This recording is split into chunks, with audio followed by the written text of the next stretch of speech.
इस मूवी की शुरुआत में हमें एक राजा और एक रानी दिखाए जाते हैं और बताया जाता है कि उस रानी को एक श्राप होता है जिसकी वजह से वो कभी भी मां नहीं बन सकती है और इस वजह से उस रानी ने हंसना बंद कर दिया था और वो हमेशा ही दुखी रहा करती थी और अपनी रानी को ऐसे देखकर राजा को बिल्कुल भी अच्छा नहीं लगता था क्योंकि वो उससे काफ़ी प्यार करते थे। और अब एक दिन राजा अपने महल में कुछ खेल दिखाने वाले बौनों को बुलाते हैं जिससे कि रानी उनका खेल देखकर खुश हो जाए। लेकिन उन खेल दिखाने वाले बौनों में से एक औरत प्रेग्नेंट होती है और इसे देखकर रानी को और भी दुख होता है और वो वहाँ से उठकर चली जाती है जिससे कि राजा को काफ़ी दुख होता है और वो रानी को मनाने के लिए उसके कमरे में आते हैं और देखते हैं कि वहाँ पर रानी ने गुस्से में आकर कमरे का सारा सामान तोड़ दिया होता है। और अब राजा रानी को मनाने लगते हैं और वो बोलते हैं कि वो कुछ भी करके उस श्राप के असर को ख़त्म कर देंगे। और अब उसके बाद अगली रात राजा से मिलने एक जादूगर आता है और वो राजा और रानी को बोलता है कि वो रानी के श्राप को उतारने में उनकी हेल्प कर सकता है, जिस पर कि राजा को तो उस पर बिल्कुल भी यकीन नहीं होता है, पर रानी उसकी बात मान लेती है। और अब वो जादूगर उनको बताता है कि राजा को एक व्हाइट सी ड्रैगन को मारना होगा और जब राजा उसे मार दे तो उसके बाद रानी को उस सी ड्रैगन का दिल खाना होगा और उस दिल को एक ऐसी औरत पकाएगी जो कि प्योर हो और उसने किसी के साथ भी संबंध ना बनाए हो, जिस पर कि राजा ना चाहते हुए भी उसकी बात मान लेते हैं और वो उस सी ड्रैगन को मारने के लिए एक नदी के पास आते हैं। और जब राजा नदी के अंदर जाते हैं तो देखते हैं कि वो सी ड्रैगन वहाँ पर सो रहा होता है और राजा अपने भाले से उस पर हमला कर देते हैं और अंत में वो सी ड्रैगन को मारने में कामयाब हो जाते हैं, पर इस फाइट में उनकी भी मौत हो जाती है। और अब रानी उस सी ड्रैगन का दिल निकाल कर अपने साथ ले आती है और अब वो रानी उस दिल को पकाने के लिए एक औरत को देती है और जब वो औरत उस दिल को पका रही होती है तो उसको काफ़ी अजीब सा फील होने लगता है और वो औरत उस दिल को पकाने की वजह से प्रेग्नेंट हो जाती है और अब रानी उस पके हुए दिल को खा लेती है जिसकी वजह से वो रानी भी प्रेग्नेंट हो जाती है। और अब वो औरत और रानी दोनों दो लड़कों को जन्म देती हैं और अब वो रानी अपने बेटे का नाम इलियस रखती है और वो मेड अपने बच्चे का नाम जोना रखती है। और अब हमें 16 साल बाद का टाइम दिखाया जाता है और अब वो दोनों लड़के अब बड़े हो चुके होते हैं और अब रानी भी काफ़ी खुश रहने लगा करती है। और अब हम देखते हैं कि इलियस और जोना दोनों बिल्कुल एक जैसे दिखते हैं और एक जैसा दिखने की वजह से उनकी काफ़ी गहरी दोस्ती हो जाती है। और ये बात रानी को बिल्कुल भी पसंद नहीं होती है और वो इलियस को कई बार जोना से ना मिलने का बोलती है, पर फिर भी वो दोनों रानी से छुप छुप कर मिला करते हैं। और एक दिन तो हद हो जाती है और वो दोनों एक दूसरे की जगह चेंज कर लेते हैं और जोना इलियस बनके रानी के पास आ जाता है, जिस पर कि रानी को उस पर शक हो जाता है और वो उसको पहचान लेती है। और अब रानी को इस बात पर काफ़ी गुस्सा आता है और वो जोना को उस किंगडम से बाहर निकाल देने का आदेश सुना देती है। और अब जब जोना वहाँ से जा रहा होता है तब इलियस उसके पास आता है और वो उसे रुकने के लिए बोलता है, जिस पर जोना बोलता है कि उसे रानी के आदेश की वजह से यहाँ से जाना ही होगा। और अब जोना वहाँ पर लगे एक पेड़ की जड़ को अपने चाकू से काटता है, जिसकी वजह से वहाँ से पानी निकलने लग जाता है। और अब जोना इलियस को बोलता है कि जब ये पानी रेड हो जाए तब तुम समझ लेना कि मैं मुसीबत में हूँ और तुम मुझे बचाने आ जाना। और अब इलियस रोज उस पेड़ के पास आकर उस पानी को देखने लगता है, लेकिन एक दिन वो देखता है कि वो पानी रेड हो गया होता है, जिस पर कि इलियस समझ जाता है कि जोना की जान खतरे में है। और अब वो उसी वक्त अपने घोड़े पर बैठकर जोना को ढूंढने के लिए निकल जाता है। और अब वो जोना को ढूंढते हुए एक गांव में आता है जहां पर कि जिन लोगों के साथ जोना रहा करता था वो लोग इलियस को जोना समझने लग जाते हैं। और अब इलियस उनको बताता है कि वो जोना नहीं है, जिस पर कि वो लोग उसे बताते हैं कि जोना 5 दिन पहले एक जंगल में गया था और तब से ही वो वापस घर पर नहीं आया है, जिस पर कि इलियस जोना को ढूंढने के लिए उसी जंगल में जाता है। और अब दूसरी तरफ हमें दिखाया जाता है कि इलियस के ना मिलने पर वो रानी काफी परेशान हो जाती है और अब वो रानी उसी जादूगर के पास आती है और उसे सब कुछ बता देती है, जिस पर कि वो जादूगर उसे बोलता है कि अगर तुम अपने बेटे की जान बचाना चाहती हो तो तुम्हें एक सौदा करना होगा और एक जान के बदले एक जान देनी होगी,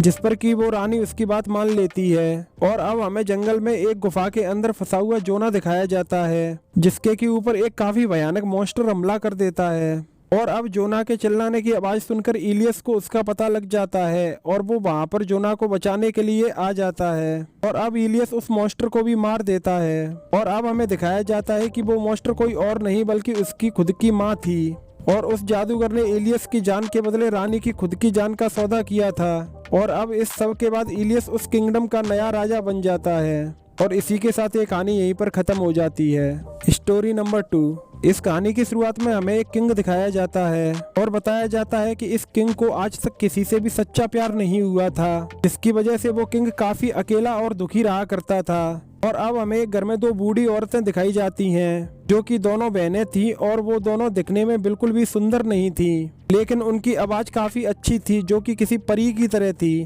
और अब एक सुबह जब वो औरत गाना गा रही होती है तो किंग उसकी आवाज सुन लेता है और उसे उस आवाज से प्यार हो जाता है और फिर वो किंग उस आवाज की तरफ जाने लगता है। और अब वो सोचता है कि जिस लड़की की आवाज इतनी प्यारी है तो वो खुद कितनी प्यारी होगी। और अब हमें वो दोनों औरतें दिखाई जाती हैं जिनमें से बड़ी बहन का नाम डोरा होता है और छोटी बहन का नाम ईमा होता है। और अब हम देखते हैं कि राजा उनकी आवाज का पीछा करते हुए उनके घर के बाहर आ गया होता है और वो उनके दरवाजे के बाहर खड़ा होकर बोलता है कि इसे उस औरत से प्यार हो गया है जो कि हर सुबह गाना गाती है और वो उसको देखना चाहता है। जिसे सुनकर के डोरा को लालच आ जाता है और वो घर के अंदर से ही किंग को बोलती है कि वो अभी उससे नहीं मिल सकती, पर आप आज से ठीक 7 दिन बाद फिर से यहाँ आना और तब मैं आपको अपनी बॉडी का बस एक हिस्सा दिखाऊंगी। और अब हम देखते हैं कि डोरा अपनी उंगलियों को जवान लड़की की तरह बनाने के लिए उसके ऊपर कई सारी दवाइयां लगाना शुरू कर देती है, पर इससे उसकी उंगलियों पर कोई भी असर नहीं होता है।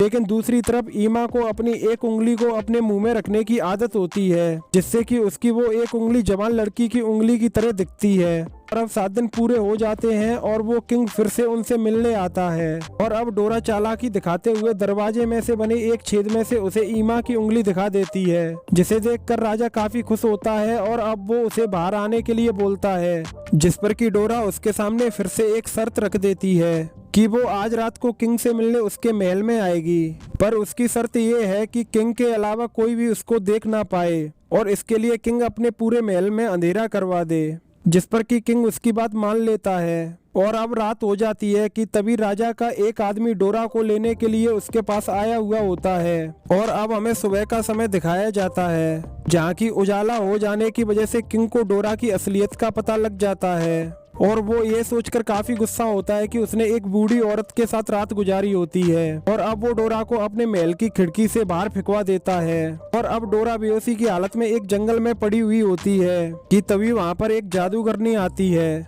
और वो डोरा की ये हालत देखकर उसे एक जवान लड़की में बदल देती है। और अब उसी जंगल में वो किंग आया हुआ होता है, जिसे कि वहाँ पर डोरा दिख जाती है और अब वो इतनी सुंदर हो गई होती है कि उस किंग को उसे देखते ही उससे प्यार हो जाता है। और अब वो किंग उसे अपने साथ अपने महल में ले आता है और डोरा को कुछ भी समझ में नहीं आ रहा होता है कि वो इतनी सुंदर कैसे बन गई है। और अब हमें ईमा दिखाई जाती है जिसके पास की एक आदमी उसे किंग और डोरा की शादी का इनविटेशन देने के लिए आया हुआ होता है और वो आदमी इनविटेशन के साथ ईमा को एक ड्रेस देता है जो कि डोरा ने उसके लिए भेजी हुई होती है। और अब ईमा वो ड्रेस पहनकर डोरा के पास महल में आ जाती है और यहाँ आकर वो डोरा के गले लग जाती है और उसे यकीन नहीं हो रहा होता कि उसकी बहन इतनी सुंदर कैसे हो गई होती है। और अब वो डोरा से पूछती है कि वो इतनी सुंदर कैसे हुई है, जिस पर कि डोरा उसे बताती है कि उसने अपनी बूढ़ी स्किन उतरवा दी और उससे ही वो ऐसी जवान बन गई है, जिसको सुनकर कि ईमा को लगता है कि उसकी बहन सच बोल रही है।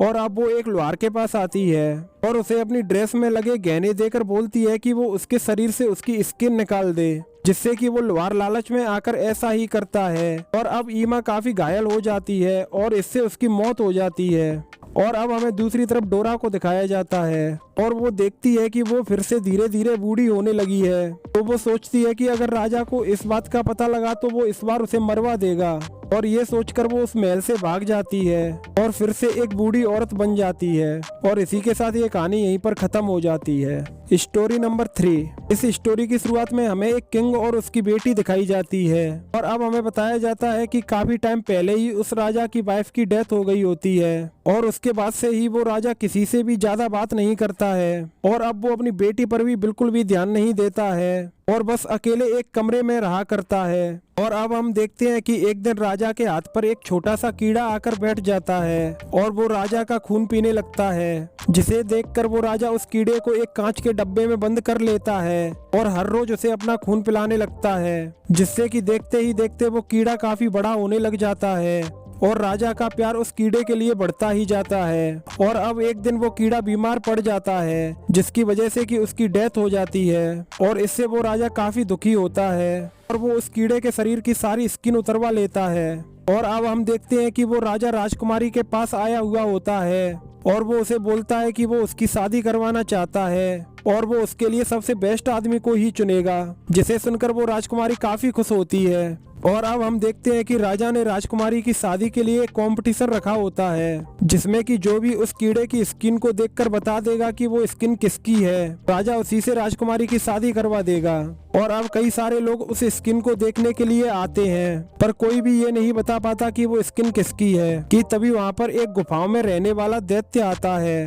और वो उस स्किन को सूंघकर ही बता देता है कि वो स्किन किस कीड़े की है। और अब वो राजा उस राजकुमारी को उस दैत्य के साथ भेज देता है, जो कि उसे लेकर पहाड़ों पर बनी अपनी गुफा में ले आता है। और उसके बाद हम देखते हैं कि एक दिन वो दैत्य शिकार पर गया होता है कि तभी राजकुमारी को एक दूसरे पहाड़ पर एक औरत दिखाई देती है, जिसे देखकर कि राजकुमारी उससे हेल्प मांगने लग जाती है और उसे बताती है कि वो एक राजकुमारी है और उसे एक दैत्य उठाकर यहाँ ले आया है। जिसे सुनकर वो औरत वहाँ पर अपने बेटों को बुलाती है और वो एक रस्सी के सहारे उस राजकुमारी को बचा कर ले आते हैं। कि तभी वहाँ पर वो दैत्य आ जाता है और अब वो उनको पकड़ने के लिए उनका पीछा करने लग जाता है। और अब एक जगह पर जाकर वो दैत्य उनको पकड़ लेता है और गुस्से में आकर उस औरत और उसके बेटों को वहीं पर मार देता है, जिसे देखकर राजकुमारी काफी डर जाती है और वो उस दैत्य के गले लग जाती है, जिससे कि उसका गुस्सा शांत हो जाता है। और अब वो दैत्य राजकुमारी को उठाकर वहां से ले जा रहा होता है कि तभी राजकुमारी काफी चालाकी से एक चाकू निकालकर उसका गला काट देती है